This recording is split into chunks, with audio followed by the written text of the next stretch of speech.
یہ ہے پاکستانی ایکٹر مامیہ شجافر، انتہائی واحد اور سب سے زیادہ بے شرم خاتون۔ یہ پاکستان کی پہلی ایکٹر ہے جو اتنی زیادہ واحد اور بے شرم ہے وہ لفظوں میں بیان ہی نہیں کیا جا سکتا، اتنی زیادہ یہ واحد ہے۔ میں جو آج اس بے حیا کو روسٹ کرنے لگی ہوں وہ تو کچھ بھی نہیں، اتنی زیادہ واحد ہونے کے بعد بھی پتہ نہیں یہ خود کو مسلمان کیوں کلیم کرتی ہیں۔ مامیہ شجافر، جس کا اصل نام ماہم شاہد جعفر خان ہے نہ کہ مامیہ شجافر، گوگل کے مطابق یہ بے حیا خاتون 4 فروری 1999 کو کراچی سندھ میں پیدا ہوئی تھی۔ یہ ایک مسلم ہے اور سندھی کلچر سے تعلق رکھتی ہے۔ بے حیا رانی کو بچپن ہی سے ڈانسنگ اور ایکٹنگ کا بہت ہی زیادہ شوق تھا۔ بے شرم خاتون نے ڈرامہ انڈسٹری میں اپنا پہلا ڈرامہ 2023 میں میسنی بنایا تھا، پھر اس کے بعد اس کو اور ڈراموں کے آفرز آتی گئی اور یہ بناتی گئی۔ 2023 میں لکس اسٹائل ایوارڈ میں علی ظفر کے ساتھ اسٹیج پر پرفارمنس بھی کر چکی ہے۔ 2025 میں اس بے حیا رانی نے فرحان سعید کے ساتھ ایک بہت ہی زیادہ بے شرمی والی فلم بھی بنائی تھی۔ اگر اس کی ریلیشن کی بات کریں تو اس نے 25 سال میں ہی اپنے کالج کے دوست فاروق گل، جو کہ ڈائریکٹر اور فوٹوگرافر ہیں، سے کوئی پرپوز کر کے اسی سے یہ شادی کر لی، جو کہ اس کے جیسا ہی بہت بڑا بغیرت ہے۔ یہ دونوں اتنی زیادہ گھٹیا، اتنی زیادہ واحد اور بے شرم ہیں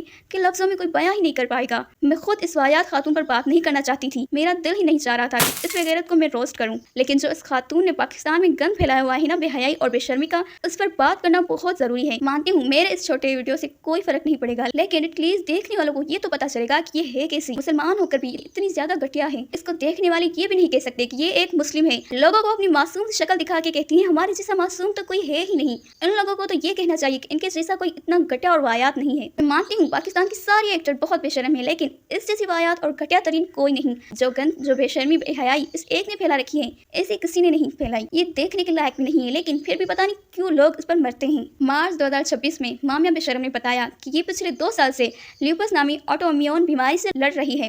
2025 میں حالت خراب ہوئی، لیکن 2026 میں انہوں نے خود کو مردہ سے واپس آنے جیسا محسوس کیا۔ یہ ایک بہت خطرناک بیماری ہے جو اس کو ہوئی تھی، لیکن اللہ پاک نے اس کو ایک نئی زندگی عطا فرمائی، ایک نیا موقع عطا فرمایا اپنے آپ کو سدھارنے کا۔ لیکن اس نے کیا کیا، بیماری کے بعد بھی وہی سب کچھ شروع کر دیا۔ ارے اس کی بغیرتی ختم ہی کہاں ہوئی تھی جو شروع ہوگی۔ اتنی زیادہ بیمار ہونے کے باوجود بھی اس نے بے شرمی کرنا نہیں چھوڑی، ویسا ہی بیہودہ لباس، ویسی ہی بغیرتیاں، اور کہتی کیا تھی، میرے لیے دعائیں کریں کہ میں ٹھیک ہو جاؤں۔ اس کے لیے تو صرف ایک ہی دعا کی جا سکتی ہے اور وہ ہے ہدایت ملنے کی، لیکن کہتے ہیں نا ہدایت بھی انہیں کو ملتی ہے جو ہدایت کے لائق ہوتے ہیں۔ یہ ہدایت کے لائق بھی نہیں تو اس کے لیے کون ہی دعا کرے گا۔ جو فینس ہے، جو آپ کے جو آڈینس ہے، وہ کمنٹس کیسے آتے ہیں آپ کو؟ کچھ لوگوں کو سمجھ آتی ہیں، کچھ لوگوں کو نہیں آتی۔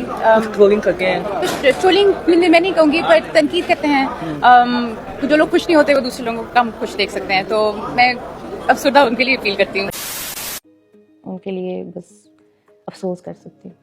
سیریسلی تم کرو گی افسوس ایسے لوگوں پر؟ افسوس تو ہمیں کرنا چاہیے تم پر کہ تم مسلم ہو کر بھی اتنی زیادہ بے شرم اور واحد ہو گئی ہو، دین ایمان تک کو بھول گئی ہو۔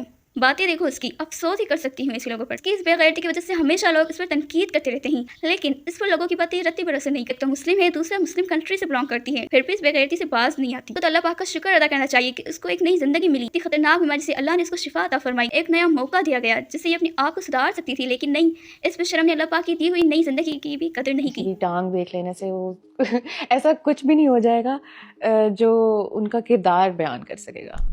کیا کہا اس نے، کسی کی ٹانگ دیکھ لینے سے ایسا کچھ بھی نہیں ہو جائے گا جو اس کا کردار بیان کر سکے۔ کردار ہی تو بیان کرتی ہیں ایسی حرکتیں، ایسا لباس سے تو پتہ چلتا ہے کہ انسان میں کتنی شرم حیا باقی ہے، لیکن اس پہ شرم کو کہاں ایسی باتیں سمجھ آتی ہیں۔ اس پہ حیا رانی نے صرف اپنی ٹانگ نہیں دکھائی بلکہ اپنا پورا جسم دکھا دیا ہے، اور اس سے یہی پتہ چلتا ہے کہ اس میں ذرا بھی شرم حیا باقی نہیں رہی۔ میں ریئیکٹ اس لیے بھی نہیں کرتی کیونکہ یہ لوگ مجھے نہیں جانتے۔ تم کیا ہی کہو گی لوگوں کو، اتنی زیادہ گھٹیا ہو چکی ہو کہ تمہیں کسی کی بھی بات سے کوئی فرق نہیں پڑنے والا۔ یہ جو لباس پہنتی ہے وہ لباس کہنے کے بھی لائق نہیں ہے، اتنا گندا اور گھٹیا لباس ہے اس کا، اتنی گھٹیا حرکتیں ہیں اس کی۔ ہمارے ملک میں ایسے بے شرموں کی کوئی جگہ نہیں۔ یہ پاکستان کا نام روشن نہیں کر رہی بلکہ اپنی بے شرمی اور بے حیائی سے پاکستان کو خراب کر رہی ہیں۔ مسلم ہو کر بھی ان کا لباس اتنا زیادہ گھٹیا ہو چکا ہے، کیا ہی کہیں، صرف اسلام کو بدنام کر رہی ہیں۔ ان کو دیکھ کر اور مذہب کے لوگ کیا کہیں گے، کیا سوچیں گے کہ ایسے ہوتے ہیں مسلمان۔ ان کو چاہیے کہ اپنے آپ کو مسلم کہنا بند کر دیں۔ مسلم ایسے نہیں ہوتے، اللہ کے بندے ایسے نہیں ہوتے، ان کے دل میں ایمان ہوتا ہے۔ ان کے پاس تو کچھ بھی نہیں، نہ ایمان، نہ شرم حیا، نہ عزت بھی باقی نہیں رہا ان کے پاس۔ گھٹیا ترین، واحد ترین، بے شرم، بے حیا اور بہت بڑی بغیرت ہے، ایسے ہی نام سے پکارنے کی لائق ہے یہ۔ اور میرے کمنٹ سیکشن میں جس کو جو کہنا ہے آ کر کہے، مجھے ان کمنٹ سے کوئی فرق نہیں پڑے گا، کیونکہ جو بھی میں نے بات کی ہے وہ بالکل سچ ہے، حقیقت ہے، اور اس حقیقت سے کوئی منہ نہیں موڑ سکتا۔ تو ویورز، میری آج کی ویڈیو یہی ختم ہوتی ہے، اور جس نے میری ویڈیو کا اتنا انتظار کیا ان کا بہت زیادہ شکریہ۔ مجھے ایسے ہی سپورٹ کرتے رہیں، پھر ملتے ہیں ایسی ایک نئی ویڈیو میں، تب تک کے لیے خدا حافظ۔